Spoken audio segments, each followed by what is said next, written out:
여기는 석탄기입니다. 아마 길을 잃으셨을 거예요. 시간적으로나 지리적으로나 말이죠. 가장 먼저 떠오르는 질문에 답하자면 여기가 어디냐고요? 글쎄요. 우리는 고생대를 구성하는 지질시대 중 하나인 3억 6천만 년에서 3억 년 전 사이에 있습니다.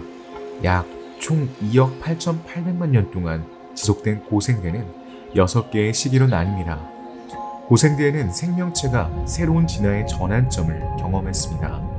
성캄브리아에게는 특히 5억 4,100만 년 전에 이른바 캄브리아기 폭발을 기점으로 다양화되기 시작했습니다. 생명체가 물 밖으로 나와 육지를 정복한 것도 이 시기였습니다. 고생대 말기에는 해양 생물의 95%와 육상 척추동물의 70%가 사라지는 사상 최대의 대량 멸종이 일어났습니다. 하지만 판게아와 판탈라사해의 형성이 시작된 것도 고생대의 일부였습니다. 바로 여기에서 우리의 놀라운 여정이 시작됩니다.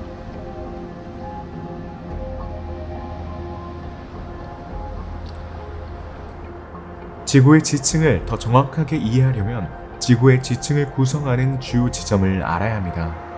고생대는 약 45억 년 전 지구가 처음 형성된 순간부터 시작하여 현재에 이르기까지 계속되고 있습니다. 고생대는 6개의 시대로 구성됩니다. 캄브리아기, 오르도비스기, 실루리아기, 데본기, 석탄기, 페른기. 석탄기는 데본기 바로 뒤와 페른기 바로 앞에 위치합니다. 우리의 여정은 3억 5,900만 년 전 인류 역사의 중추적인 시기인 이곳에서 시작됩니다. 바로 그때 프로토곤드와나 로라시아라는 두 개의 초대륙이 충돌했습니다. 이 사건은 지구의 지형을 바꾸고 대륙과 해양의 생명체에 영향을 미치며 지구 역사의 흐름을 바꿔놓았습니다. 이 초대륙의 충돌을 이야기하기 전에 판게아를 형성한 두 대륙에 대해 자세히 알아보는 것도 흥미로울 것 같지 않나요?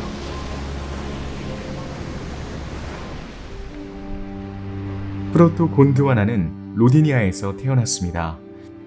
약 7억 5천만 년 전 이 분열로 동부 곤드와나와 서부 곤드와나가 생겨났습니다. 수백만 년 후인 약 6억 년 전 이 두 대륙은 충돌했습니다. 그들은 콩고 분화구와 충돌했습니다. 이 충돌로 인해 범아프리카 산맥이라는 새로운 대륙이 형성되었습니다.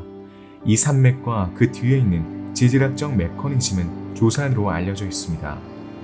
남극 쪽에 위치한 곤드와나에서 대륙의 조각 또는 파편인 테라노스가 점차 떨어져 나갔습니다. 이 블록들은 북쪽으로 표류했습니다. 오래된 붉은 사암 대륙이라고도 알려진 로르시아는 실루리아기의 로렌티아, 발티카, 아발로니아 대륙이 충돌하면서 형성된 초대륙입니다. 이러한 현상은 필연적으로 지구의 지형과 생명체의 진화에 영향을 미쳤습니다. 이 새로운 충돌은 새로운 조산대인 칼레도니아 조산대의 동의어입니다. 이제 그 탄생 과정을 따라가 봤으니 이제 충돌을 목격할 준비가 되었습니다. 두 초대륙의 충돌, 모든 것은 이 두 대륙에서 시작됩니다. 보시다시피 프로토곤드와나는 천천히 북쪽으로 표류하다가 초대륙 로르시아와 충돌하기 시작합니다. 이 현상은 수백만 년 동안 지속되었으며 판구조론 덕분에 오늘날에도 여전히 활발하게 일어나고 있습니다. 그 후 중앙해양이 닫히고 헤르시니아 산맥이 솟아오르고 우랄 해양이 닫히고 우랄 산맥이 솟아오르는 등 하나의 현상이 다른 현상으로 이어졌습니다. 이 지각변화 동안 지구는 아조닉과는 거리가 멀었습니다. 생명체는 석탄기 말기에 판게아 형성이 시작되는 것을 목격했습니다. 지구는 이미 초목이 우거져 있었고 육지 토양은 몇몇 종에 의해 정복되었으며 바다는 생명으로 가득 차 있었습니다. 판게아는 아직 형성 초기 단계에 있지만 이 느린 진행은 이미 생명체에 영향을 미치고 있습니다.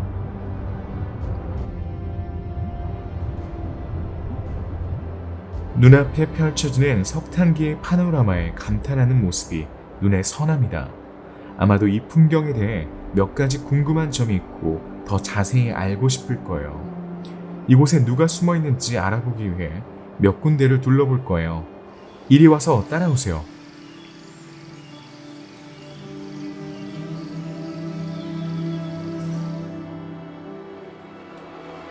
이 무렵 석탄기 말기에는 이미 식물이 풍성해졌어요.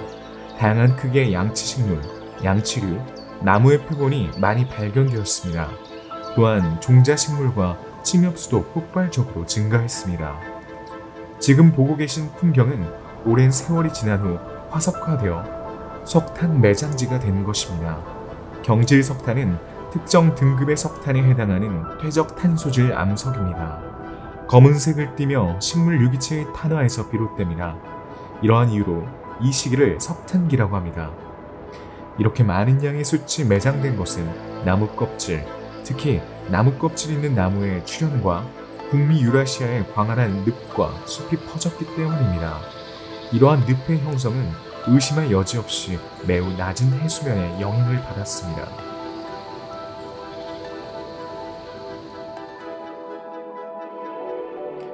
이곳에서는 높이 40m에 달하는 나무 종과 식물인 레피도덴드론, 오늘날 우리가 알고 있는 말꼬리가 매우 흡사한 10m 높이의 깔라미테스, 시길라리아, 뉴로프테리스, 그리고 스페노프테리스와 같은 나무 양치식물 등 큰 나무들을 볼 수 있습니다.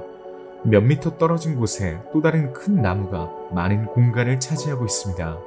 이것은 글로소프테리디움입니다. 낙엽식물이죠. 높이가 30m에 달합니다. 이 나무는 당시의 기후에 대해 많은 것을 알려줍니다. 실제로 줄기와 가지 나무에 나이테가 있어 당시 기후에 뚜렷한 계절이 있었음을 알 수 있습니다. 이 나무의 생식 기관지인 가지 끝에서 볼 수 있는 열매를 이 나무 중에서는 디티오테리티움이라고 부릅니다. 이 열매는 반쯤 열린 완두콩 꼬투리처럼 생겼습니다. 이 꼬투리의 모양의 잎 안에는 식물의 난자가 들어있습니다. 수술이 성공하고 새로운 나무를 낳으려면 이 작은 클러스터에 수컷 비옥 한잎 가장자리에서 발견되는 꽃가루 알갱이인 미세포전항이 난자로 가는 길을 찾아야 합니다.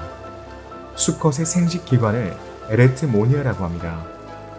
조금 더 나아가면 원시 침엽수 또는 고풍 침엽수라고 할 수 있는 자매 침엽수 그룹을 볼 수 있습니다. 이들은 호르다이테스 룽가투스입니다. 호다이탈레스 잎은 긴 리본처럼 생겼으며 평행한 정맥이 있어 때때로 이분화, 즉 둘로 갈라질 수 있습니다. 또한 여기저기서 종자 양치류로 불리는 익룡과가 풍부하게 서식하고 있습니다. 앞서 본 스페노프테라스가 이 그룹에 속합니다. 이 유형의 양치류의 잎은 길이가 최대 50cm에 달할 수 있습니다. 상상할 수 있듯이 이 모든 초목은 많은 동물 중에 서식지였습니다. 현재로서는 동물들이 상당히 조심스럽게 움직이고 있지만 일부 동물의 크기를 고려할 때 우리가 놓칠 가능성은 거의 없습니다. 자, 따라오세요. 발걸음을 조금 되돌려서 이 습지에 조금 더 가까이 가보도록 하죠.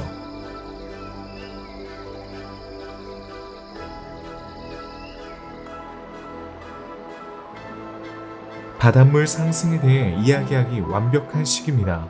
이 사건은 수백만 년 동안 지속되었으며 대봉기 말기인 석탄기 시작 직전에 시작되었습니다. 수생 환경에서 육상 환경으로의 동물의 점진적인 적응은 생물 진화의 핵심 단계 대봉기에 등장한 스테가스의 팔랑어 이치오스테가는 중요한 진화적 요소입니다.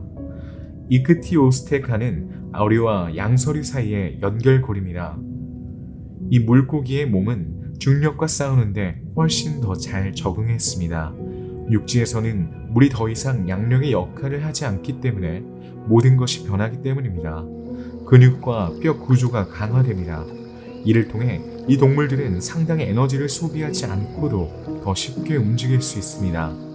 하지만 이것만이 진화의 유일한 기준은 아닙니다. 같은 스테고세팔레스인 엘기너페톤 판친이나 오브루체비치티스 그라실리스와 달리 이치오스테가는 육지 생활에 훨씬 더 잘 적응했습니다. 네발 동물입니다. 일종의 원시적인 네발 동물이에요. 네 다리가 선명하게 보입니다. 과학자들은 꼬리가 수영에 사용되었다고 추정합니다. 주로 앞다리는 육지에서 사용할 수 있었을 거예요. 육지로 진출한 최초의 척추 동물 표본 중 하나가 여기 있습니다. 최근의 조사에 따르면 예를 들어 피니패드, 바다사자 또는 물개처럼 움직였을 것이라고 합니다. 하지만 눈에 보이지 않는 것은 호흡 방식입니다. 폐가 있지만 아가미를 사용하여 이산화탄소를 배출합니다. 이 물고기의 호흡기는 수중과 육지의 완벽한 중간 형태입니다. 이러한 새로운 능력 덕분에 이 원시 양서류는 새로운 영역, 특히 습지를 탐낼 수 있습니다. 수역은 주로 번식지 역할을 하지만 짝짓기 시즌이 아니면 더 이상 그들의 생활 환경이 아닙니다.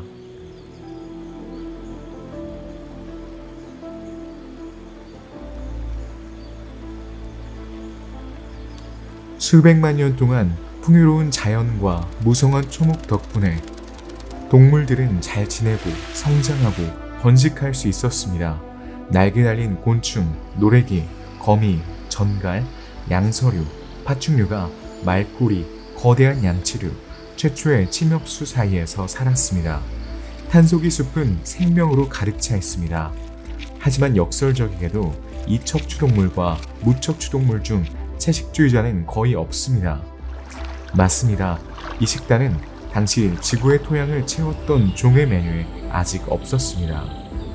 그리고 경고하건대 이것이 그들의 유일한 특성은 아닙니다. 석탄기, 거인의 시대입니다. 사실 이것은 이 시기에 대해 주목해야 할 또 다른 중요한 사실 중 하나입니다. 쥐라기 시대와 백악기 시대가 거대한 공룡이 살았던 거인의 땅으로 알려져 있다면 석탄기 시대에도 엄청나게 큰 표본이 존재합니다. 이 원시 곤충들의 위풍당당한 크기를 보세요. 약 9cm 크기의 원시 비행 곤충인 스테노딕티아가 있어요. 고목 딱정벌레과에 속하는 또 다른 곤충은 덤바리아 파스페니스예요. 보시다시피 동물의 뒷부분에 위치한 부속기관인 서시도 몸의 나머지 부분에 비해서 매우 깁니다. 때로는 복부 길이의 2배에 달하기도 합니다. 덤바리아에서 이 부속기관은 아마도 감각기관이었을 것입니다. 그러나 일부에게는 협곡 무기나 생식기관이기도 합니다. 이 표본은 크기가 다소 넉넉하지만 날개 길이가 70cm에 달하는 거대 잠자리인 메가네우라 무늬의 크기에는 미치지 못합니다. 크기는 인상적이지만 날개 폭을 고려하면 무게는 150g에 불과합니다. 보시다시피 이 새는 습지를 좋아합니다. 이 광활한 습지와 같은 강이나 수역 근처에서 서식합니다. 메가네우라는 슈퍼 포식자입니다. 날아다니며 사냥을 하고 빠른 방향 전환의 완벽한 효율적인 날개 덕분에 몇 가지 묘기를 부릴 수 있습니다. 게다가 360도 시야를 가지고 있습니다. 날카로운 시야에서 벗어나는 먹잇감은 없습니다. 마지막으로 튼튼하고 가시가 많은 다리를 가지고 있습니다. 덕분에 먹이를 아주 쉽게 잡을 수 있습니다. 이 잠자리만이 곤충으로서는 엄청난 크기를 자랑하는 것은 아닙니다. 탄소성 노래기 역시 마찬가지로 인상적입니다. 여긴 아칸테베스테스입니다. 크기가 약 50cm입니다. 길이가 50cm라고요. 적어도 현재 이미지에 따르면 이런 종류의 동물치고는 이미 인상적인 크기입니다. 하지만 아트로플레오라는 길이가 거의 1.5m에 달해 이 기록을 크게 뛰어넘습니다. 이 아트로플레오라 아르마타는 길이가 2.5m에 달하고 몸무게가 약 50kg에 달할 수도 있습니다. 지금까지 발견된 육상 무척추 동물 중 가장 큰 동물 중 하나입니다. 다행히도 이 동물은 초식 동물입니다. 하지만 그렇다고 해서 인상적인 카리스마가 사라지지는 않아요. 납작한 몸은 30개의 관절이 있는 부분으로 이루어져 있습니다. 각각은 2개의 측면판과 중앙판으로 덮여 있었습니다.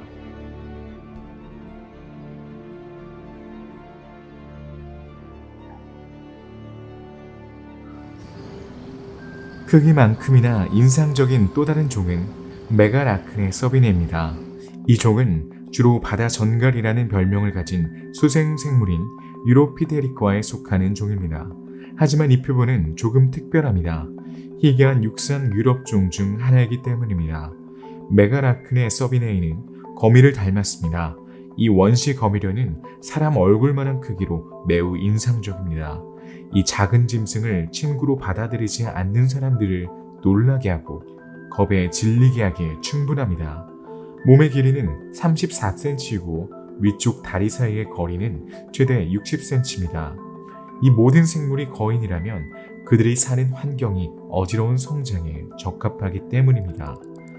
석탄기에는 인상적인 열대우림이 지구를 뒤덮어 탄소를 가두고 대기 중 산소 농도를 높였습니다. 거미와 곤충이 성장하려면 많은 산소가 필요하기 때문에 거미와 곤충에게 이상적인 조건이었습니다. 따라서 거대 진해, 아트로폴레오라, 거대 잠자리, 메가네우라, 양서류 등 관절이 있고 몸이 분절된 절지동물과 양서류가 보여준 탄속이 거대화는 대기 중 높은 수준의 산소로 설명할 수 있습니다. 당시에는 현재 21%가 아닌 35%에 가까웠습니다. 하지만 이것이 유일한 이유는 아닙니다.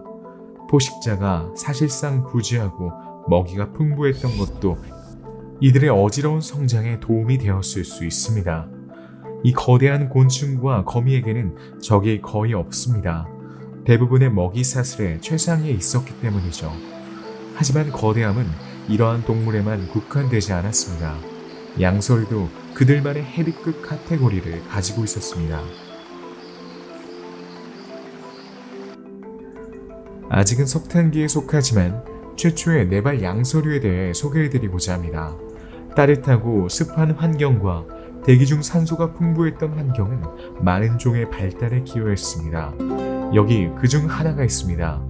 이 수역의 가장자리에서 인내심을 갖고 우리를 기다리고 있어요. 아마 사냥을 나갔을 거예요. 너무 가까이 가지 마세요. 먹이를 놓칠 수 있으니까요. 이 녀석은 악티노돌입니다. 보시다시피 악어처럼 생겼어요. 오늘날의 악어처럼 조각된 뼈를 용접해 만든 삼각형의 머리를 가졌습니다. 그럼에도 불구하고 양서류과에 속하며 에리오포이드과에 속합니다. 전두부가 길고 끝이 뾰족합니다. 머리는 상당히 커 보이지만 얼굴에 작은 구멍이 있는 눈과 콧구멍은 그렇지 않습니다. 몸은 다소 퉁퉁하고 납작한 모양이며 길이는 평균 80cm입니다. 조금 더 가까이 다가가면 이빨을 볼 수 있습니다.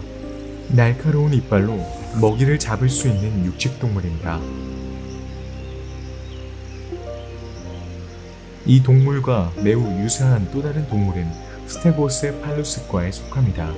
페레페스입니다. 말하자면 가장 넓은 의미에서 양서류지만 분류학적 분류에 따르면 현대 양서류 그룹에 속하지 않습니다. 목주머니를 통해 폐로 공기를 흡입하는 양서류와 달리 근육의 작용을 통해 공기를 흡입합니다. 석탄기에 출현한 많은 최초의 양서류와 마찬가지로 오늘날의 도롱뇽과 매우 유사한 신체 구조를 가졌습니다. 한 가지 확실한 것은 네발 동물이라는 점입니다. 네발 동물은 골격과 두 쌍의 팔다리를 가지고 폐호흡을 하는 척추동물입니다. 네발 동물은 네발 동물에서 진화했으며 다시 옆 지느러미 물고기의 후손입니다. 이것이 아마도 물고기의 반쪽처럼 보이는 이유일 겁니다. 다리가 없었다면 물고기로 착각할 수도 있어요. 다리가 물고기가 아니라는 것을 증명합니다. 발은 앞을 향하고 있습니다. 그래서 육지 생활에 완벽하게 적응했습니다. 하지만 그렇다고 해서 물속에서 사냥을 하거나 수중 환경에서 쉽게 이동하는 것을 막진 못합니다. 사실 청각은 육지보다 물에서 더 발달되어 있습니다. 아마도 이 능력을 사냥에 사용했을 겁니다. 이 정도면 석탄기의 육상동물에 대한 설명이 충분하겠죠. 하지만 수생동물은 어떨까요? 판탈라스 하기 초기에 바다에는 어떤 동물들이 살았을까요?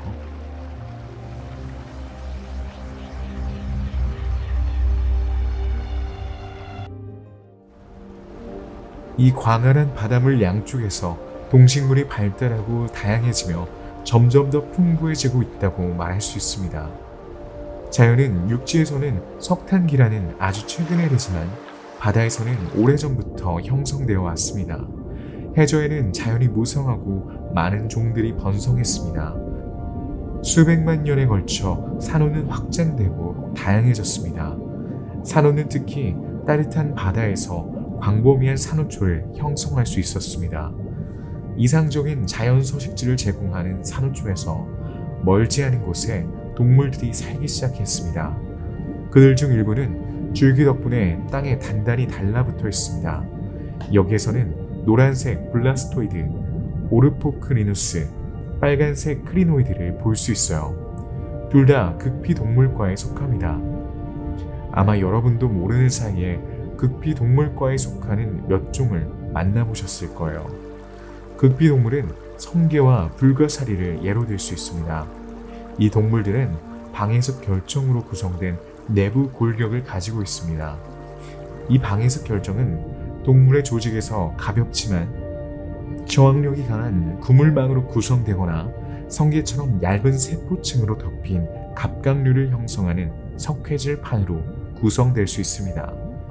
해류의 영향을 받는 크리노이드와 블라스토이드는 산호초를 조각하여 산호와 함께 다양한 생물종에게 특별한 환경을 제공합니다. 다양한 모양과 크기의 연체 동물을 만날 수 있습니다. 두 종류는 이 시기에 잘 나타납니다. 여기에 그중 하나인 고니아이트가 있습니다.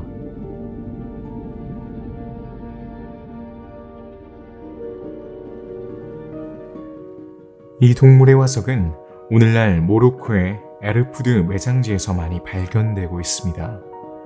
고니아이트는 다소 특이한 껍질을 가지고 있습니다. 방은 지그재그 구조로 분리되어 있습니다. 이 모든 방이 무엇을 위한 것인지 궁금할 거예요. 궁금하군요.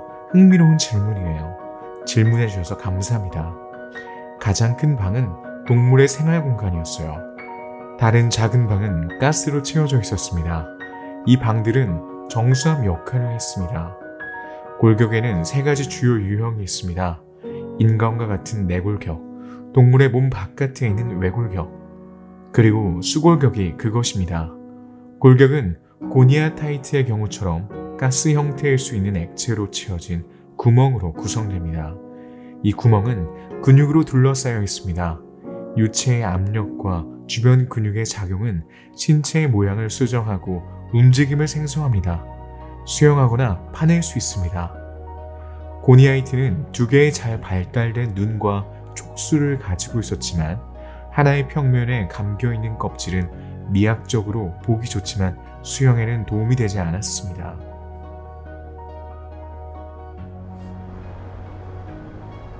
생물학적 발견에 대해 이야기하는 동안 스테고세팔란 속에 속하는 동물에 대해 다시 한번 살펴봅시다. 바로 이치오스테가입니다.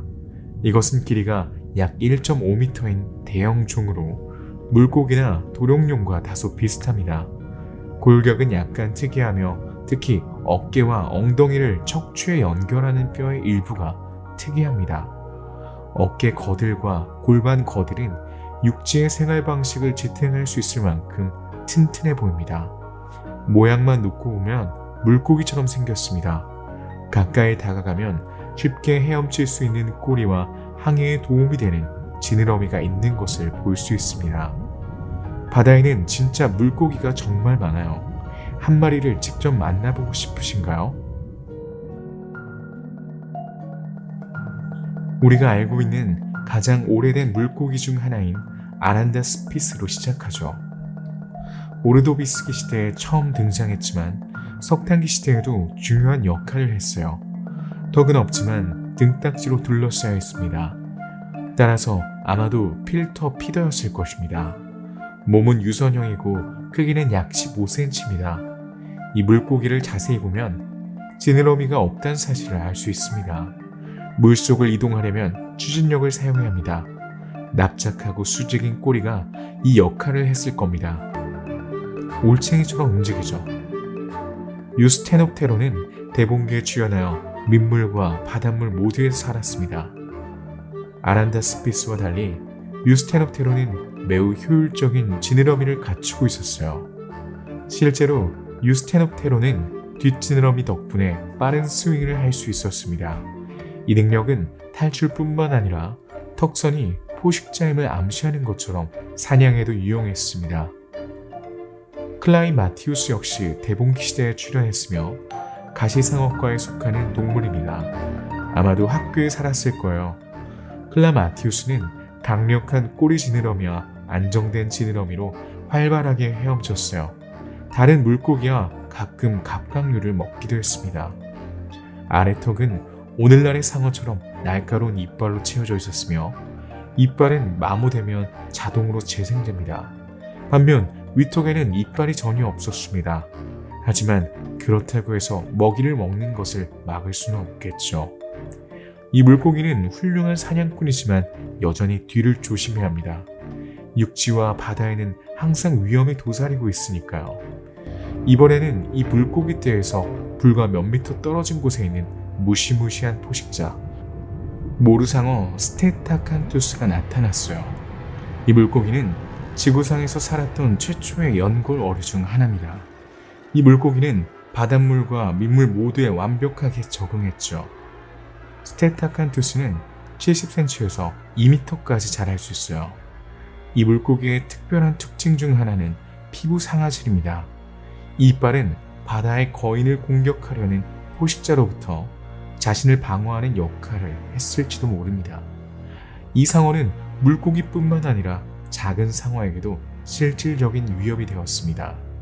모르상어는 부처럼 생긴 등지느러미 때문에 모르상어라는 별명이 붙었습니다. 이는 이 동물의 두 번째 특이성입니다. 하지만 수컷에서만 발견됩니다. 과학자들은 이 모루 또는 쇠 모양의 지느러미가 번식과 관련이 있을 것이란 추측을 하고 있습니다. 번식에 관해 말하자면 우리가 정말 이야기해야 할 또 다른 놀라운 현상은 바로 양란의 출현입니다. 과학자들이 양란의 존재를 확인하기에 시작한 것은 석탄기를 연구하던 중이었어요. 그들의 연구와 분석을 통해 양막, 즉 배아나 태아를 보호하는 액체가 들어있는 주머니의 존재가 밝혀졌습니다. 이것은 살아있는 유기체 세계에서 특별한 사건이죠. 이 현상은 생물학적 진화의 세계에서 작은 혁명입니다. 그 이유는 다음과 같습니다. 일부 생물은 물에서 나와 육지에서 정착하기 시작합니다. 하지만 눈 깜짝할 사이에 수중에서 육상 환경으로 이동할 수는 없죠. 거쳐야 할 많은 단계와 정복해야 할 주요 진화가 있습니다. 양란은 그중 하나에 불과합니다. 왜 그럴까요? 양란이 동물이 지구에서 생존하는데 어떻게 도움이 될까요? 수중 세계에서는 물이 일종의 보호막을 형성해 충격을 막아줍니다. 하지만 육지에서는 태아를 보호할 수 있는 것이 아무것도 없어요. 태아나 배아는 아주 작은 충격이나 충돌에도 무방비 상태입니다. 아무리 작은 충격이라도 치명적일 수 있습니다. 양막과 양수라는 액체로 구성된 작은 양막은 충격과 건조로부터 태아를 보호합니다. 태아는 생존의 필수적인 양수라는 수성 환경에서 성장합니다. 다음 세대는 외부의 침입으로부터 보호받는 따뜻하고 안락한 껍질 속에서 성장하죠. 우린 지금 석탄기의 마지막에 다다르고 있습니다. 방금 만난 동물들은 판게아 형성의 시작을 목격했을지 모르죠. 곤드와나와 로렌티아 발티카 두 개의 거대한 대륙 덩어리가 충돌하기 시작합니다.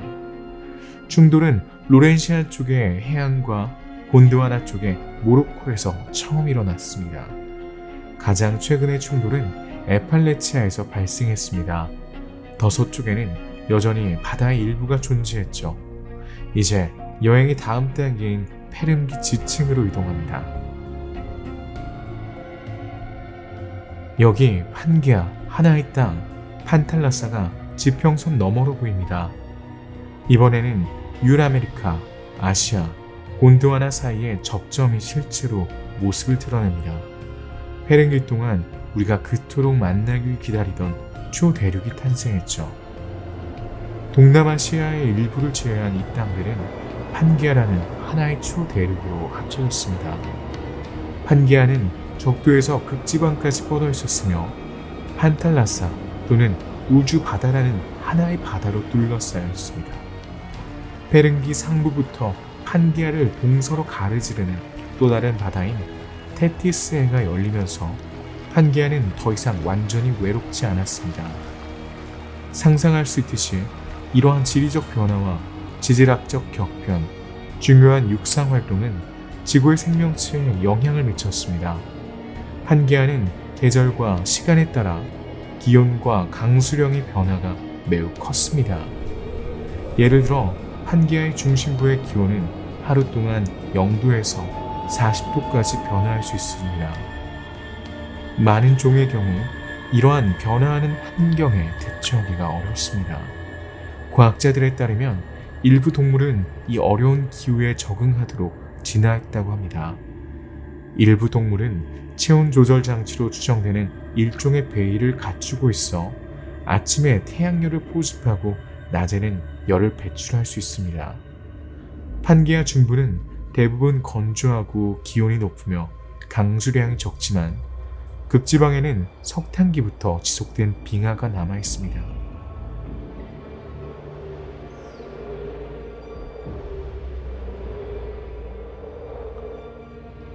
충돌과 새로운 지형 형성 이후 지형이 진화한 것을 볼 수 있습니다.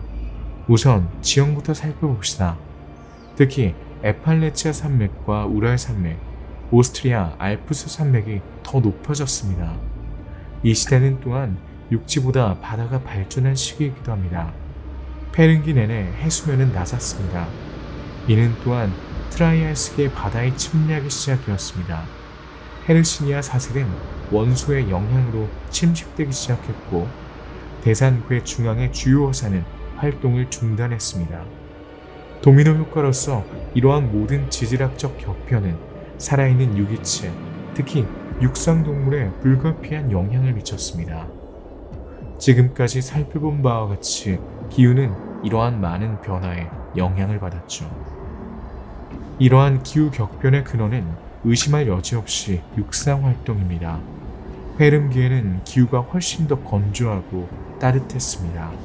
적어도 지구의 일부 지역에서는 방금 살펴본 것처럼 남반구에서 이전의 빙하기가 여전히 지속되었기 때문이죠.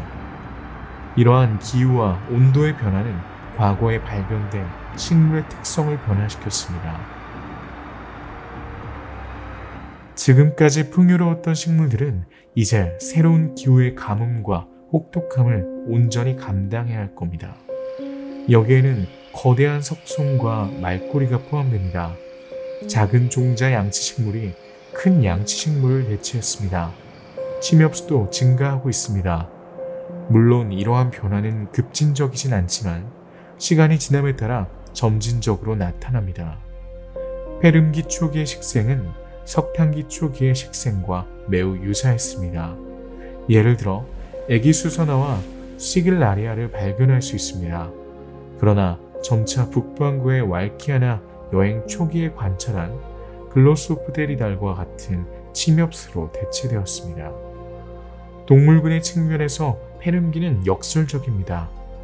페름기는 지구 생명체의 발전과 동의하면서 동시에 대량 멸종과도 관련이 있죠. 사실 많은 종들이 현장에 데뷔하지만 새로운 환경적 제약으로 인해 많은 종들이 멸종하게 될 겁니다. 하지만 우울한 그림을 그리진 말죠. 페른기 시대가 많은 동물에게 종말의 대명사인 것은 사실이지만 생명과 진화의 대명사이기도 합니다.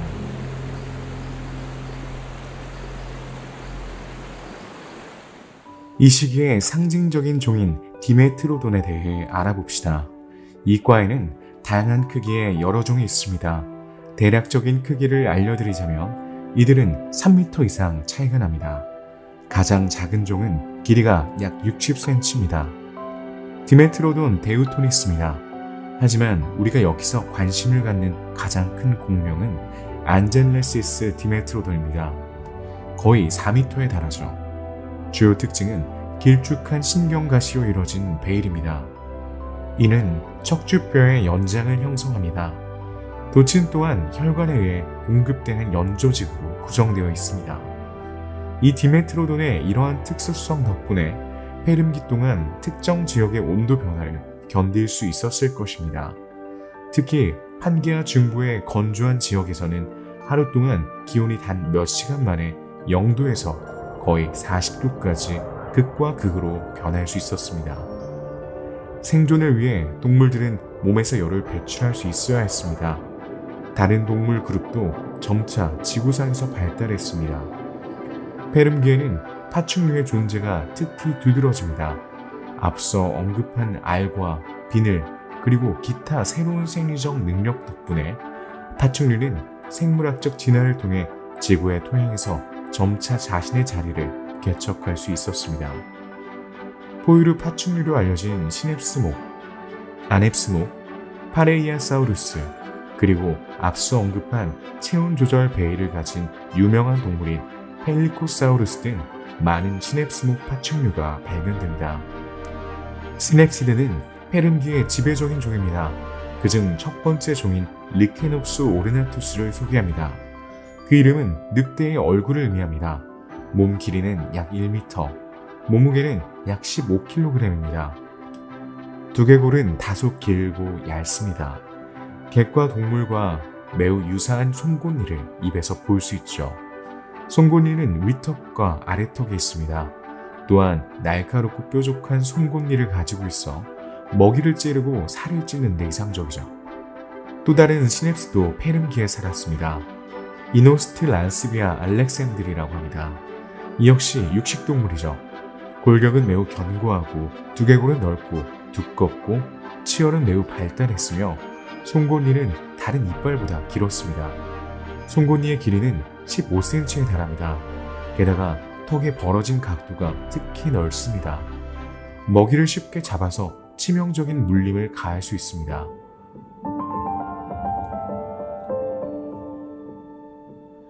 이 바위에는 시냅스목에 속하는 에다포사우루스 보아너게스가 있습니다. 다른 두 종과 달리 등 지느러미가 있죠. 가장 큰 표본의 크기는 50cm에서 3m 사이입니다. 돛을 통해 체온을 조절할 수 있습니다. 필요에 따라 열을 흡수하고 배출합니다. 초식동물인 이 동물은 네발 동물이기도 합니다. 이는 두 쌍의 팔다리가 있고 호흡은 폐로 한다는 뜻입니다. 디노케팔루스 그룹은 훨씬 더 두껍고 거대한 두개골을 가지고 있습니다. 디노케팔루스 그룹은 페름기에도 널리 존재했습니다. 이 동물들은 모양과 크기가 다양합니다. 또한 매우 다양한 식단을 가지고 있었어요. 일부는 육식성 또는 잡식성이었고 일부는 초식성이었습니다. 울레모사우루스와 마찬가지로 디노케팔루스, 타니노케팔루스도 대형 초식동물 중 하나예요. 몸무게는 최대 2톤, 길이는 약 4.5m에 달합니다. 지금까지 우리는 항상 육식동물에 대해 이야기했습니다. 이 디아스포라는 생명 역사상 새로운 식단을 채택한 최초의 동물입니다. 최초의 대형 초식동물 중 하나였죠.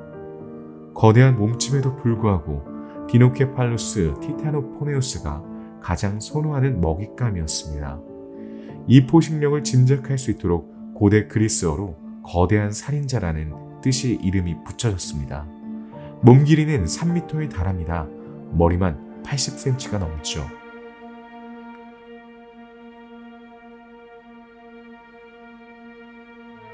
페름기의 잡식성 공룡 중 하나는 에스템메노스쿠스 우랄렌시스였어요. 그 이름은 왕관을 쓴 악어라는 뜻이죠. 매우 인상적이죠. 두개골에는 두개골 돌기가 있습니다. 이것은 이마에 있는 뿔과 같습니다. 동물의 길이는 4m를 쉽게 측정할 수 있지만 두개골은 나머지 신체에 비례하여 매우 인상적입니다. 길이가 68cm를 초과합니다. 페름기에는 또한 대륙 생활에 완벽하게 적응한 수많은 파충류가 존재한다는 특징이 있습니다. 여기에는 길이가 1m도 안 되는 파충류인 아펠로사우루스 루테벤시스가 포함됩니다. 이보다 훨씬 더 큰 파충류는 스코투사우루스입니다. 그 이름은 방패 도마뱀을 의미합니다. 다른 파충류와 달리 다리를 몸 아래에 두었습니다. 덕분에 1톤에 가까운 무게와 2.5에서 3m에 달하는 길이를 지탱할 수 있었죠. 소개해드리고 싶은 또 다른 표어는 유디바무스입니다. 스쿠토사우루스보다 훨씬 작죠. 길이가 겨우 25cm에 불과해요. 하지만 잠시 멈춰서서 자세히 살펴볼 만한 가치가 있습니다.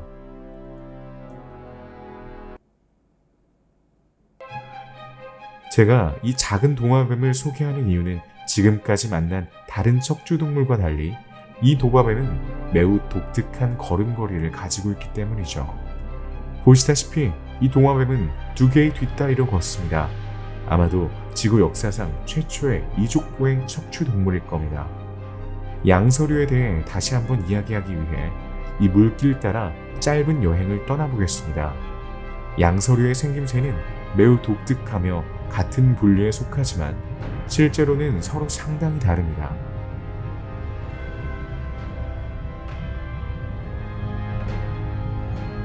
첫 번째는 플라스티스트렉스입니다. 몸은 상당히 작고 다리와 꼬리가 짧습니다. 다른 시냅시스들과 다른 점은 등 지느러미입니다. 다른 시냅시스와 마찬가지로 등 쪽 베일이 있어 고슴도치처럼 보입니다. 등과 꼬리를 따라 두껍고 단단한 판이 있는 것도 볼 수 있습니다. 이는 의심할 여지 없이 포식자로부터 자신을 방어하기 위한 수단입니다. 두 번째로 소개해드릴 양서류는 에릭스 메가세팔루스입니다. 몸 길이가 2m, 몸무게 200kg에 달하는 이 양서류는 꽤나 위풍당당한 동물이죠. 개구리와 악어 또는 거대한 도롱뇽의 교배종처럼 생겼어요. 4개의 팔다리와 긴 꼬리가 선명하게 보입니다. 개구리처럼 이빨이 구부러져 있어 육식성 동물이에요. 또한 새쌍의 뒤로 구부러진 송곳니가 있습니다.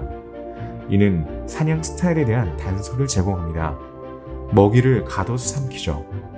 뒤쪽으로 뾰족하게 튀어나온 뼈 돌기는 먹이를 목구멍으로 조금 더 밀어넣습니다. 이빨 덕분에 미끄러운 먹이도 쉽게 잡을 수 있습니다.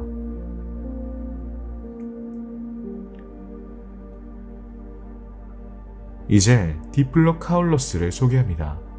디플로클러스는 길이가 1m에 이르는 도롱뇽 목 양서류입니다.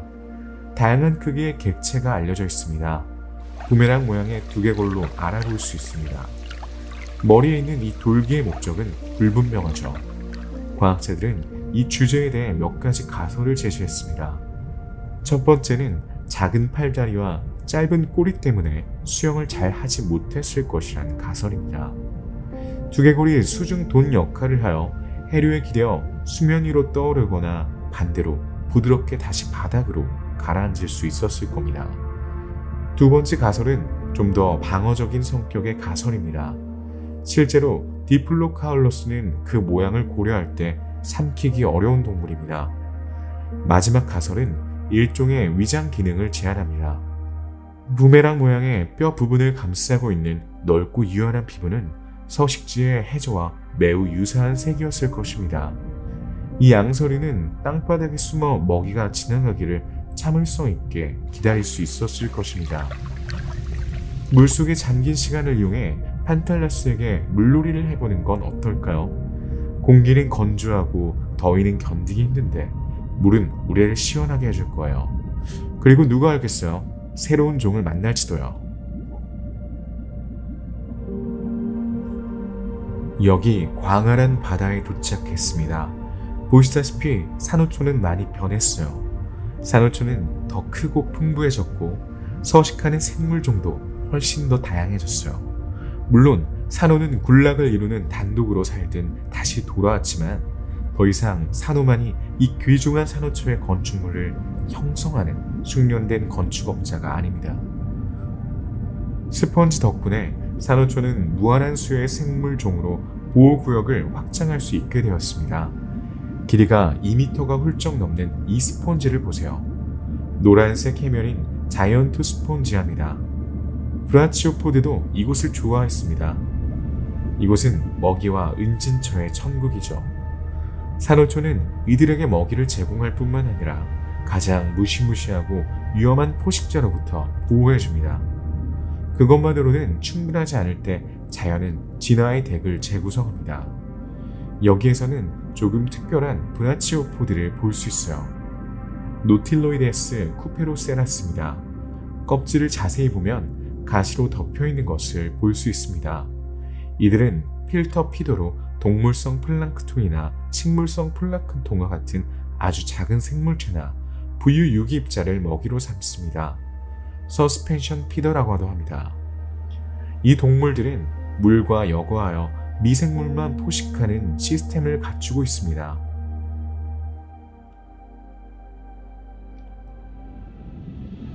라멜리 브랜치 연체동물과 같은 특정 연체동물을 포함한 다른 동물들도 동일한 여과식 식단을 채택하고 있습니다. 판탈라사해에는 연체동물이 가득합니다. 두 종류, 고니아이트, 노틸러스는 주변 지역에서 광범위하게 발달했습니다. 이들은 다양한 형태와 크기로 존재합니다. 하지만 수생파충류인 메소사우루스는 사나운 식욕으로 유명하기 때문에 이 모든 갑각류는 조심해야 해요. 약 1m에 달하는 메소사우루스는 길고 날카로운 이빨을 가지고 있죠. 꼬리와 발의 힘을 이용해 물속을 헤엄쳐 나가요. 배고픔이 찾아오면 사냥에 나섭니다. 플랑크톤, 물고기알, 작은 애벌레, 갑각류는 이 동화뱀의 날카로운 이빨에 맞설 상대가 되지 못합니다. 이 수생 동화뱀은 바다에 서식하는 많은 물고기들과 마주쳤을 거예요. 연골 물고기, 가어리 지느러미 뼈 물고기, 살 지느러미 뼈 물고기가 바다에 침입했습니다. 이 물고기들은 경계하고 있습니다. 위험이 도사리고 있죠. 저 멀리서 헬리코프리온 한 마리가 물고기들의 뒤를 쫓고 있습니다. 헬리코프리온은 상어과에 속하는 상어입니다. 몸 길이는 8에서 10m 정도입니다. 아래턱은 나선형 치아 구조를 가진 진정한 살인기계죠. 이 나선형 이빨은 지름이 30cm이고 160개 이상의 이빨을 가지고 있습니다. 이곳의 모든 생물은 제자리를 찾았습니다. 각 종은 진화하며 생명의 위대한 순환에 참여하고 있습니다. 우린 이제 심해에서 사냥으로 소란스럽지만 수면 위에서는 잔잔한 이 바다를 떠나려 합니다. 바다와 육지에서 우리가 만났던 모든 동물들은 전례 없는 대량 멸종이라는 일이 일어날 것이라고는 상상도 하지 못했을 겁니다. 수천 종의 생물이 사라진 이 멸종의 원인은 오늘날까지도 명확하게 밝혀지지 않았습니다. 많은 가설이 제시되었죠. 첫 번째 가설은 바다의 질식을 떠올리게 합니다. 또 다른 가설은 강력한 화산 활동을 강조합니다. 또 다른 가설은 해수면이 크게 떨어졌음을 시사합니다. 2019년 네이처 저널에 발표된 연구에 따르면 식물과 초목이 이 멸종의 첫 번째 희생자였다고 합니다. 과학자들은 시베리아의 화산 폭발로 인해 대량의 니켈이 대기 중으로 방출된 흔적을 지구 곳곳에서 발견했습니다. 이 니켈이 식물을 오염시켰을 겁니다. 식물이 대량으로 사라지자 초식동물이 사라지고 육식동물이 그 뒤를 이었습니다. 식생에 영향을 미친 이 사건은 두 번의 식물 대량 멸종 중 하나이며 다른 하나는 3억 5천만 년 전 석탄기 열대우림의 붕괴입니다. 페름기 트라이아스기 멸종으로 인해 400만 년 이내 해양 생물의 95%와 육상 생물의 75%가 사라졌습니다. 대기 중 산소 고갈로 인한 이 대량 멸종의 결과는 공룡의 조상을 포함하여 공기 주머니를 가진 종을 선호하게 되었습니다. 악어, 공룡, 익룡을 포함한 고룡류와 현대 포유류의 조상인 시넌돈트와 같은 일부 시냅스 동물은 이런 방식으로 대량 멸종을 피할 수 있었습니다. 이제 우리는 이 황량한 풍경을 뒤로하고 트라이아스 길을 향해 길을 떠날 때입니다.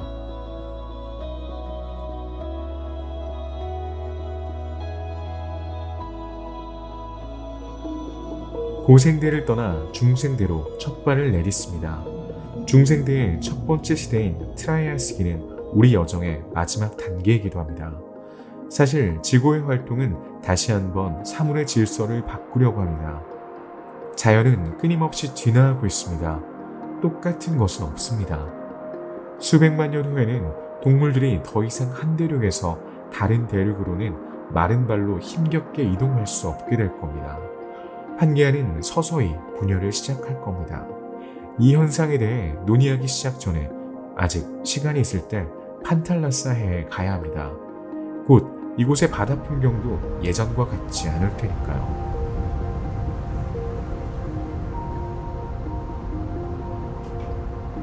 우리는 이 시대의 모든 생명체에게 비극적인 기록을 남기고 바다를 떠났습니다.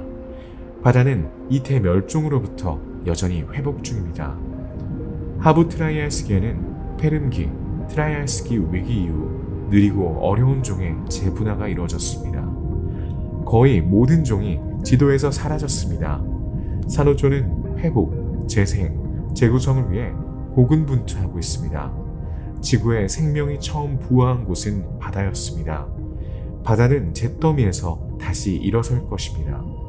산호는 거의 사라졌지만 일부 종은 살아남아서 바다 밑바닥에서 서서히 되살아나고 있습니다. 육각신호가 테트라코랄리아 산호를 대체하고 있습니다. 석회조류는 또한 어린 산호초를 풍성하고 다양화시키는 귀중한 건축가입니다. 석회조류는 예쁜 두 종류인 암모나이트, 세라타이트, 세미파르티투스와 같은 연체동물에게 특별한 환경을 제공하여 껍질이 감겨있는 연체동물도 서식할 수 있습니다. 다른 종들은 광활한 바다에서 자신들을 위한 공간을 만들려고 노력하죠. 보세요. 여기 크리노이드가 있어요. 크리노이드는 불가사리나 성게와 같은 극피동물입니다. 파충류도 해양 환경을 침범했어요. 플라코돈트, 노토사우루스, 익룡은 따뜻한 바닷물에 서식합니다.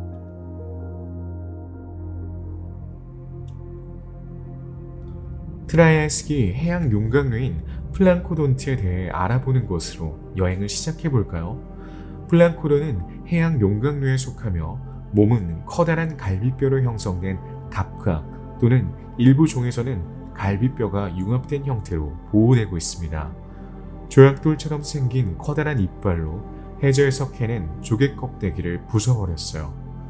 턱 앞쪽에 납작한 이빨 덕분에 바위에서도 조개를 뜯어낼 수도 있었습니다. 대왕 조개는 모두 매우 커서 대부분 2-3m에 달합니다. 몸집은 크지만 엄밀한 의미에서 대형 육식동물은 아닙니다. 앞서 말했듯이 이메페류, 브라치오포드, 그리고 기타 작은 무척추 동물을 주로 먹습니다. 그들은 평평하고 다소 크고 튀어나온 이빨을 가지고 있어 가장 단단한 껍질도 쉽게 부숴줄 수 있습니다. 여기 그런 플랑코돈트가 있어요. 플랑코돈트는 모양이 다양하죠. 플라코드스나 파라플라코드스처럼 다소 길쭉한 형태가 있는가 하면 푸세포더마나 플라코첼리스처럼 거북이처럼 생긴 것도 있어요. 후자인 플라코첼리스에는 등딱지가 있습니다. 갑각은 일련의 뼈 돌기로 덮여 있어 단단하고 견고한 구조를 이루고 있습니다. 이를 골격 보호라고 합니다. 피부 진피층에 있는 이 구조는 많은 포식자에 대한 방어 수단이죠. 페른기에서는 소심한 시도를 한 디아프시드는 해양 환경에도 침입했습니다. 이번 사냥에 나선 노오사우루스도 최근에 플랑코돈트와 같은 혼합 생물이지만 이번에는 외모가 아니라 생활 환경이 달랐어요. 몸 길이는 약 3m로 짧은 물갈퀴 다리와 납작한 머리로 끝나는 길쭉한 목을 가졌어요. 길고 날카로운 이빨에 뾰족한 턱을 보면 이 동물이 물고기를 잡아먹는다는 것은 의심의 여지가 없습니다. 노토사우루스는 오늘날의 물개처럼 육지와 물을 오가며 시간을 보냈죠. 노오사우루스는 물고기를 먹기 위해 물속에서 가장 자주 발견되었지만 해변으로 올라 휴식을 취하고 따뜻한 햇볕을 즐길 수도 있었어요. 과학자들은 알을 낳는 계절에도 수면 위로 올라왔을 것으로 추정합니다. 그런 다음 우리가 알고 있는 바다거북처럼 육지에 알을 낳았죠. 이 노오사우루스는 식사를 즐기도록 내버려두고 새로운 그룹인 익룡에 대한 조사를 계속 해보도록 하죠. 익룡은 해양 수강류 척추동물입니다. 돌고래와 다소 비슷하죠. 캘리포니아노사우루스의 길이는 약 3m예요. 긴 주둥이가 달린 머리가 있어요. 그러나 몸의 나머지 부분에 비해 상당히 작아 보입니다. 또한 꼬리가 구부러져 있고 등에 작은 수직 지느러미가 있습니다. 우타사우루스는 앞서 소개한 해양 디아프스대와 몇 가지 특징을 공유합니다. 머리는 작고 몸의 나머지 부분은 훨씬 더 간단해요. 또한 옆구리에는 두 쌍의 지느러미가 있습니다. 하지만 우타스사우루스는 등 지느러미가 없습니다. 그렇다고 해서 수영 실력이 뛰어나다는 것을 막진 못합니다. 우타스사우루스와 마찬가지로 차우사우루스 게이샤네시스도 등 지느러미가 없습니다. 또한 몸길이 2m 미만의 몸무게는 10에서 45kg으로 훨씬 더 작습니다. 등뼈가 있어 장어처럼 물결치듯 헤엄칠 수 있습니다. 대륙궁의 얕은 바다에 살아요. 믹소사우루스 역시 원시익룡의 일종으로 몸 길이는 1에서 2m 정도였어요. 믹소사우루스는 길고 좁은 턱과 날카로운 이빨을 가지고 있어 낚시에 매우 적합해요. 원시익룡과 좀 더 진화된 형태 사이에 속합니다. 작은 등 지느러미와 꼬리 윗부분에 오리발 모양의 윤곽이 있습니다. 이 지느러미는 약간의 아치형인 척추에 의해 지탱됩니다. 팔다리는 수영용 노처럼 생겼으며 앞쪽이 뒤쪽보다 큽니다. 각 오리발에는 5개의 손가락이 있죠.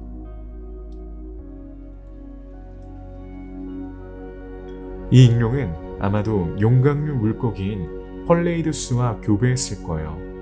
용광류는 지느러미가 가오리에 의해 지탱되는 뼈로 된 물고기입니다. 펄레이더스의 크기는 15cm입니다. 이빨이 있고 턱의 각도가 넓게 벌어져 있죠. 또한 등 지느러미와 뒷 지느러미가 있어 물속에서 어느 정도 쉽게 움직일 수 있었어요. 또 다른 흔한 트라이알스기 물고기는 보바사 트라니아입니다. 이 물고기는 페른기 트라이알스기의 멸종에도 살아남았습니다. 판게아의 연안과 얕은 바다에서 서식하죠. 여러 종류의 지느러미를 가지고 있으며 수영을 아주 잘합니다. 모양은 다소 길쭉하고 둥급니다. 이빨은 평평하고 단단해서 조개 껍데기를 먹을 수 있습니다. 조개를 부수고 갈아먹죠. 조개에 대해 말하자면 이는 우리에게 또 다른 주제를 가져다 줍니다. 트라이알스기 내내 지구의 기온은 따뜻하게 유지되었습니다.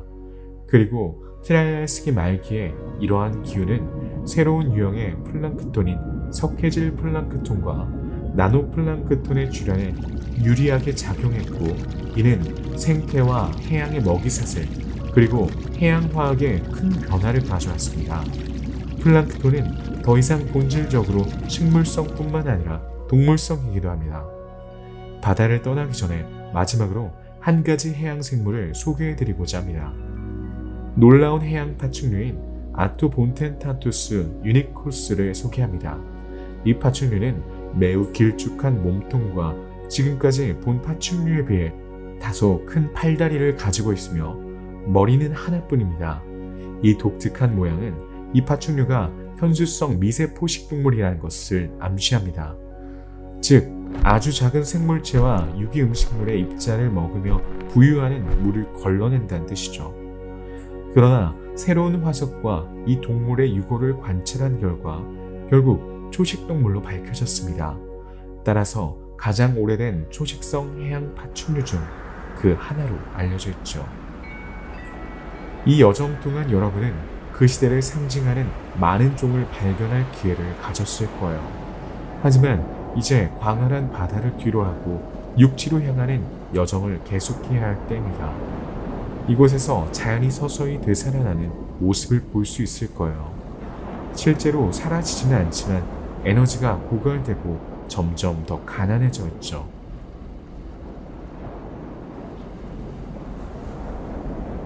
쌍떡잎 식물, 소철과 은행나무과 광택나무과가 점차 침엽수에게 자리를 내주었습니다.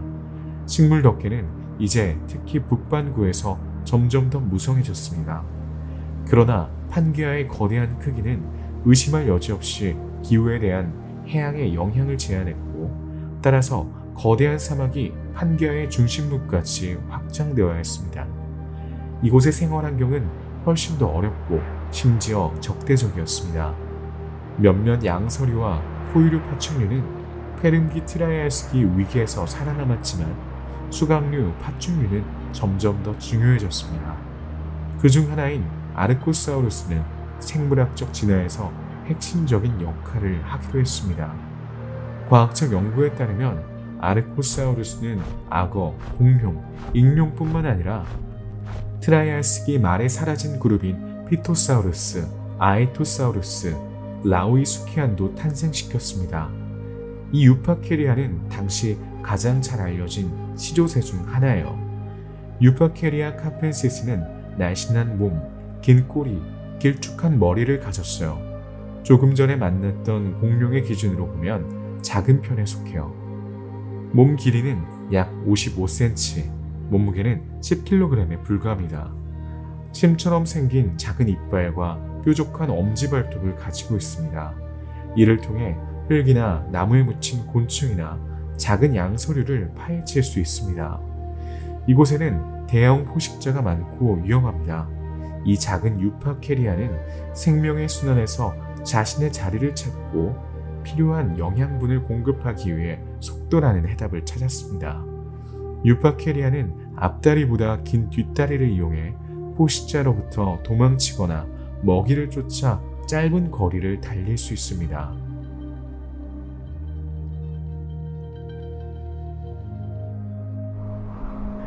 이 지역에는 또 다른 아코소모프 디앱시드도 존재합니다. 이번에는 수강류에 속하는 한 종을 소개합니다. 하이페로다페돈 헉슬리입니다.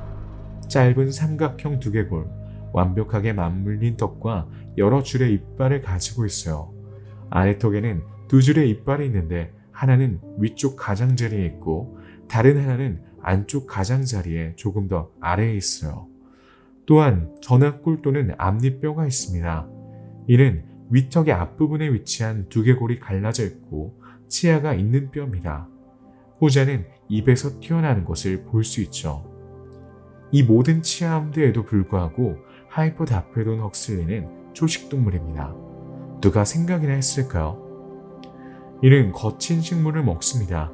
이를 위해 강력한 씹는 근육이 있습니다. 발톱은 또한 더 쉽게 먹이를 먹을 수 있게 해주는 자산입니다. 땅을 긁고 뿌리와 괴경을 파낼 수 있습니다. 반면에 다가오는 동물은 초식동물이 아닙니다. 사실 이 동물은 악어의 사촌입니다. 이 동물은 라오이수치아 파충류인 티키노스쿠스입니다. 몸 전체가 악어류에서 흔히 볼 수 있는 키틴, 상아질 또는 케라틴으로 구성된 배설물인 뼈판으로 된 갑옷으로 덮여 있습니다. 팔다리는 몸통 바로 아래 거의 수직으로 놓여 있습니다. 더 진화하고 복잡한 발목 관절을 가지고 있어 강력한 포식자입니다. 빠르고 효율적이며 파충류와 물고기를 사냥합니다.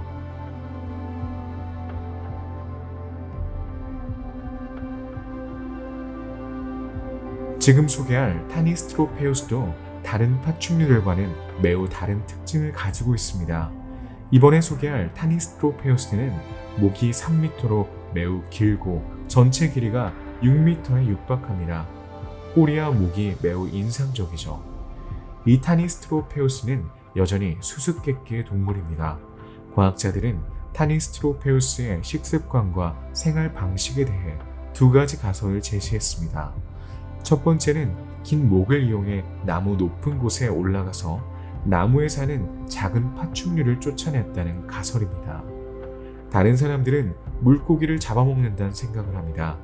수생생물에는 적합하지 않지만 해안을 따라 이동할 수 있으며 긴 목 덕분에 해변의 물고기떼에 도달할 수 있죠.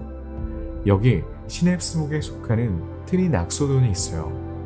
트리낙소돈의 몸 길이는 약 50cm, 몸무게는 3kg입니다. 파충류와 포유류 모두 비슷하며 두 그룹 모두와 여러 가지 기준을 공유합니다. 사진은 반직립 자세를 취하고 있습니다. 이는 파충류에 더 가깝습니다. 하지만 진동근과 아마도 털로 덮인 몸도 가지고 있죠. 한 가설에 따르면 주변 환경과 무관하게 내부 온도가 유지되는 자생력의 원리가 있다 합니다. 그러나 이러한 특성은 포유류와 더 밀접한 관련이 있습니다.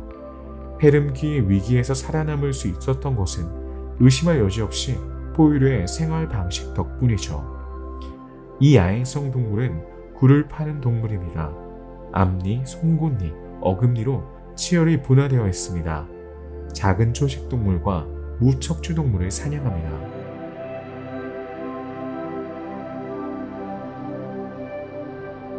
트라이아이스기에는 많은 곤충이 존재했어요. 최초의 완전 변태 곤충이 점차 자리를 잡으면서 이 그룹에서도 생물학적 진화가 일어났습니다. 완전 변태는 홀로메탈로 발달이라고도 합니다. 즉, 변태는 알, 애벌레, 약충, 성충 이 네 가지 단계를 거칩니다. 딱정벌레목과 나비목에 해당합니다. 트라이아이스기에는 딱정벌레인 카디오신의 엘레간스와 카디오신의 오베사와 같은 딱정벌레를 볼 수 있었습니다. 진화에 관해 말하자면 트라이아이스기는 지구 최초의 공룡이 출현한 시기입니다. 그들은 트라이아이스기 마지막에 도착했습니다. 따라서 트라이아이스기를 떠나기 전에는 공룡을 만나볼 수 없죠. 중간 크기의 표본인 코엘로스피시스로부터 시작하죠. 수로 근처에 서식하며 길이 3m, 높이 1m 정도까지 자랄 수 있습니다. 가장 큰 개체의 무게는 15에서 30kg입니다. 도마뱀이나 작은 포유류와 같은 작은 동물을 먹기 위해 뒤로 구부러진 칼 같은 이빨을 가지고 있습니다. 하지만 무리를 지어 사냥할 수도 있죠. 몸무게가 1톤에 육박하는 초식동물인 플라세리아스처럼 훨씬 더 큰 동물을 공격할 수도 있습니다. 반면에 에오랍토르는 화산 활동이 매우 강한 범람원에 살았습니다. 이 지역에서는 계절 변화가 심하고 폭우가 자주 발생합니다. 길이 1m, 높이 40cm의 이 작은 공룡은 이족보행이었고 몸무게는 10kg에 불과했어요. 여기에는 희귀한 잡식성 표본 중 하나가 있습니다. 작은 동물뿐만 아니라 부드러운 잎과 과일도 먹습니다. 유일한 방어 전략은 도망치는 겁니다. 골격의 구조와 팔다리의 위치 덕분에 이동 속도가 매우 빠르죠. 같은 크기의 또 다른 네발동물 공룡은 늪지대에 살았어요. 이곳에서는 곤충, 도마뱀, 기타 작은 먹이가 풍부했고 시조새 같은 큰 육식동물을 피할 수 있는 은신처도 많았습니다. 프로콤스 그나투스는 길이가 1m가 조금 넘었지만 키는 30cm로 그리 크지 않았습니다. 몸무게는 2.5kg을 넘지 않았습니다. 또한 두 발로 걸었죠. 팔과 손은 짧고 3개의 발톱이 있는 손가락을 가졌어요. 또한 주둥이가 다소 길고 작은 이빨이 많아 먹이를 찢을 수 있습니다. 하지만 프론코스 그나투스의 주요 포식자인 티치노스쿠스 페록스나 루티오돈 캐롤리넨시스를 조심해야 합니다.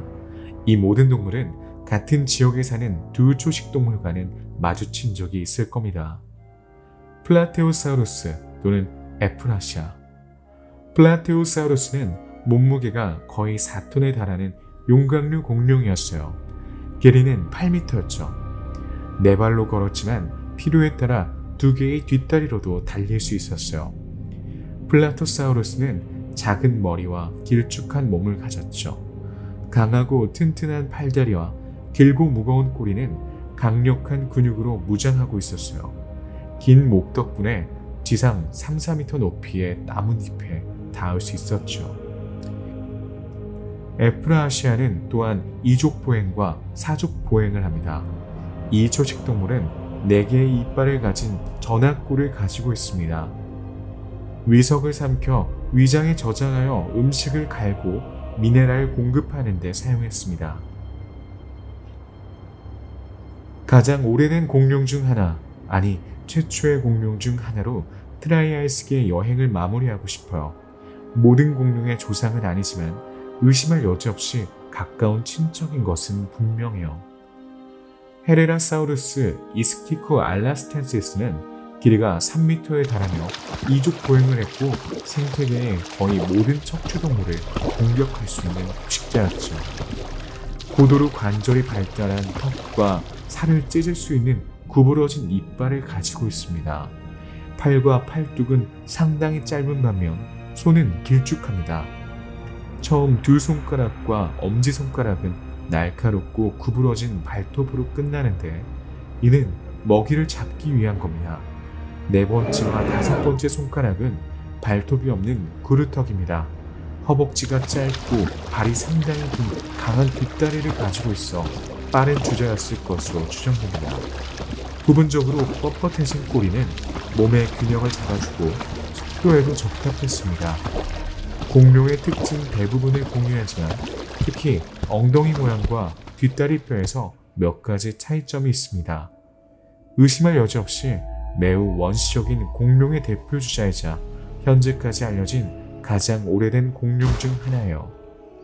다른 모든 공룡과 마찬가지로 이 공룡도 앞으로 닥칠 일에 대해 대비하지 못했을 겁니다. 판기아는 페른기 말에 분열되기 시작했지만 그 변화가 실제로 느껴진 것은 트라이아스키 말에 이르러서였습니다. 균열 시스템은 북미와 아프리카를 분리합니다. 이 균열은 지각이 확장되는 과정에서 지각의 균열에 따라 생긴 붕괴 참호입니다. 판기아는 두 단계에 걸쳐 이 균열을 겪었습니다. 첫 번째는 북쪽의 로라시아와 남쪽의 곤드와나를 분리하는 동서축을 따라 테티스가 열리면서 시작되었습니다. 신생대에는 인도양이 열릴 차례였습니다. 판이 북쪽으로 이동하면서 대서양도 개방되었습니다. 동시에 아프리카판의 부상과 신테티스판의 폐쇄로 알파인 벨트가 형성되었습니다. 이러한 급격한 변화, 지구의 분열, 지구의 내부 활동은 지형, 기후 또는 생명체 자체에 돌이킬 수 없는 결과를 초래했죠. 어떻게 이런 일이 일어났을까요? 동물들은 어떻게 이 시기를 살아났을까요? 다음 여행에서 그 해답을 찾아보도록 하죠.